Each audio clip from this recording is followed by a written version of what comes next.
Kēriņš no Liepājas komandā, bet nu tik un tā daudz ir aizgājuši prom. Paļesņikovs, kā mēs zinām, ļoti sekmīgi Kvebeks junior līgā spēlē. Nu, tiesgan viņš līdz galam īsti laikam nepabeidz pērno sezonu Rīgā.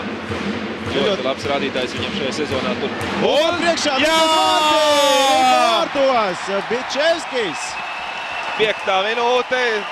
Vēl nebija beigusies, kad Bičevskis 1-0. Šķiet ar kādu trešo metienu raidīja Ripārtos. Noteikti redzēsim, ko atkārtojumā. Lūk, redzam Bičevskis. Tiešām labi izcīnījās vārtu priekšā. Arī nevienu nepiesakts. Daļēji nepiesakts viņš bija vārtu priekšā. Skatāmies atkārtojumā.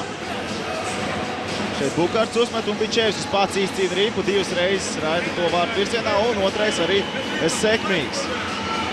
Nē, viņš patiesībā vienreiz tik met un bija vietā. Un Ripa aktīvi meties Ripa vārtos, bet diemžēl mūsu vārtos. Žēl tā kļūt pēc iemetiena. Pristupļuks, jā, tas ir tas pats Pristupļuks ar 51. numuru 6. gūtie vārti viņiem šajā sezonā. Mēs skatīsim, kā tas notika, bet, manuprāt, nebija īsti pozicionāli pareizi nospēlēts pēc iemetiena. Arī neizdevās. Neredzēja īsti to brīdi, skatāmies, Ripa te ir kā mūsējiem. Pret slīdu vienam, pret slīdu otram, Pristupļuks met un iemet. Gudļevskis arī neizglāb šoreiz, skatāmies. Neizdevās uzreiz centram patraucēt Ripu. Pats sev pamet cīņā uz priekšu. Bičevskis cīņā iegūst Ripu un tagad jāskatās, kur partneri vārtu priekšā jau biezais gāja pie spēli. Nē, neizdevās. Bukārts. Grūti bija trāpīt, Roberts trāpīja, bet vārds var sacīt no Zāraus. Tagad jābūt uzmanīgiem un atkal viens, jau 2 aizsargi pasteidzās mums aizsardzībā, labi, bet vēlreiz Spartaks 2-1. Jā, labi izspēlēts, ar citu šķita jau, ka viss ir beidzies. Bet, teicām, izspēlēja Spartak un 1-2, no 1-0, 1-2, tāda augsta tuša mūsējiem. Nu šajā situācijā nenoslinkoja Spartak uzbrucēji, visi 3 devās uzbrukumā. Cīnījās līdz beigām, mūsēji tā kā apstājās, it kā nebija skaitliskā pārsvara Šķeņins. Gūst panākumu, 9. numurs, pirmās maiņas centra uzbrucējs, skatāmies. Jā, aizsargi. Nekas nebija, aizsargi jau priekšā, bet pretinieki ļoti ātri pieslidoja, gūst skaitlisko pārsvaru un mūsēji tik noskatījās beigās. Acīm redzot, arī mūsu komandas centrs nepaspēja atgriezties pietiekami laicīgi. Viņš arī atgādināsim komandas rezultatīvākais spēlētājs. 4 vārti, 3 piespēles, 6 spēlēs. Vēlreiz labi piespēles Spartak izpilnē metiens un 3-1. 3-1 un Gudļevskim šī laikam arī nav tā lielā diena. Nu, tomēr 3 vārti ir ielaist. Ja negluži ielaist, bet nu nav izglābt. 3-1. Bija Gudļevskim laiks pārvietoties uz metiena pusi. Valerijs Vasiljevs un šķiet gandrīz jau atvērīja metienu, bet tā tomēr kaut kādā veidā ieslīdēja vārtos. Arī spēcīgs asas metiens. Un skatāmies vēlreiz atkārtumā. Ļoti laba diagonāla piespēle Vasiljevam. Un neizdevās ar tvērēcību. Tad bija ļoti ātri ar 1-3 un 1-4. Tā kā spēcīgais metiens, ko Gudļevskim neizdevās. Trāpīja Ripai, bet nenotvēra. Būtībā tas bija ņemams metiens.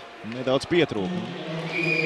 Tas leņķis jau Mēs skatāmies, ka puiši vairāk uztraucās, jo pirmā spēle mājās un ļoti gribas parādīt sevi no labās puses un tāpēc daudz nevajadzīgo kļūdu radās. Centīsimies tūlīt puišus nomierināt un visus nokārtosim. Jā, tas varētu būt pareizais secinājums.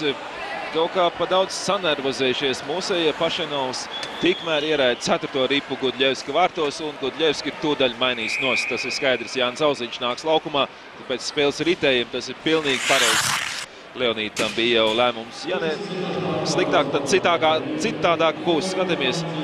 Atkal atleķis turpat priekšā, atkal uzbrucējs bija ātrāks par mūsu aizsargu un tāds pamatīgs knockdowns pirmajā periodā. Bet jācer, vēl ir 2 periodi priekšā. Hokejā vispār pirmajā periodā. Vēl laiks ir uzbrukumam. Un kļūdamies uzbrukumā 1-1 pret Auziņu. Auziņš. Labi nospēlē Auziņš. Ripa gan vēl nav piespējas, situācija nav beidzies. Rezultāts ir nepatīkams. 1-4, lūk, kā tas sākās. Sāk te vadīties Pauls Virbuls un ar kāju sargu pēdējā brīdī. Nav tik daudz. Skatīsimies labākās epizodes šajā trešdaļā. Bukārts. Bukārts vārdu 2-4. Ripa gandrīz ielākā vārtos pēc Mikola. 5-4. Un tam bija jau tātad 3. maiņa laukumā. Iepriekšējā vairākumā viņiem neizdevās 2 reizes nokļūt pretinieku zonā. Viņi tika nomainīti, viņiem vēlreiz uzticās treneris un dod spēles laiku vairākumā. Tambijevs vairs un vārti!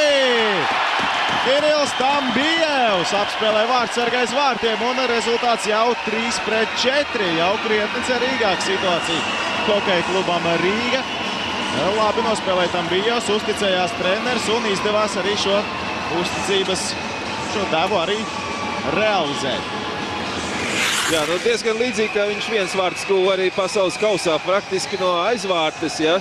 Skatāmies no aizvārtes, viņš met uz vārtsargu un tas ieraida ripu savos vārtos, tādā rikošetā. Vienkārši šajā situācijā Tambijevs bija veiklāks. Patiesībā paspēja vēl pagriezt laikam no izlāpstiņu, ļoti tehniski. Arī pat Rīgas Dinamo. Tagad joprojām turpinās uzbrukums, metiens Nazarevs un vēlreiz. Te jau nogrūž gan mūsējo vairāk. Dobreņķī. Un Tītaus pret šķiet Oj. liela asuma. Jā, tur jau 2, ja pat 3 kautiņu uzreiz. Jā, sākās tas viss, ka nogrūd mūsējo. Visai liela asuma. Apusēja noraidījumi, tas skaidrs. Šī gan atklāt rūpību uz lēdas guļošas spēlētājs. Nav parasti pieņems šādā situācijā izdarīt sitiens. Arī tiesnesim neizdodās noturēt spēlētājs. Šeit šķiet būs visai liela asuma. Jā, kā tas sākās ar vienu tādu grūdienu, bet turpinās diezgan strauji. Ja mēs skatāmies. Šķiet acīm redzot arī pat Lipsbergs tur ir viens no aktīvākiem mūsu komandā, kas kāvās ar Šķeņinu, ar pretinieku pirmās maiņas uzbrucēju. Krišs Lipsbergs. Noraidījumi tur būs, bet es domāju, ka pamatā apusēji. Visticamāk apusēji, bet atkarīgs cik spēlētājs. Noraidīs cik spēlētājs. Noteikti, ka Krišs Lipsbergs, noteikti, ka Šķeņinu. Pārējiem grūti teikt. Iespējams arī Tītaus, iespējams būs vairāk, varbūt arī nebūs. Daudz skatāmies vēlreiz atkārtojumā. Uzmeņkaus vēl bija, skatāmies. Nogrūd mūsējo, patiesībā vārtsargs nogrūd un arī aizsargs turēja rokām. Nebija iespējas izvairīties šajā situācijā, tādēļ visai liek šādi asumi, bet varbūt Spartaks tā cenšas kaut ko mainīt spēles gaitā, jo jūt, ka viņiem ir zudus. Šķeņins noraidīts. Viņa centra spēlētājs, pirmās maiņas. Lipsbergs arī būs noraidīts, tas arī skaidrs puslīdz, bet kāda būs sodmēra. Lūk, vēl otrs hokejs jau sēž uz soliņa. Sidorenko kaut ko skaidro.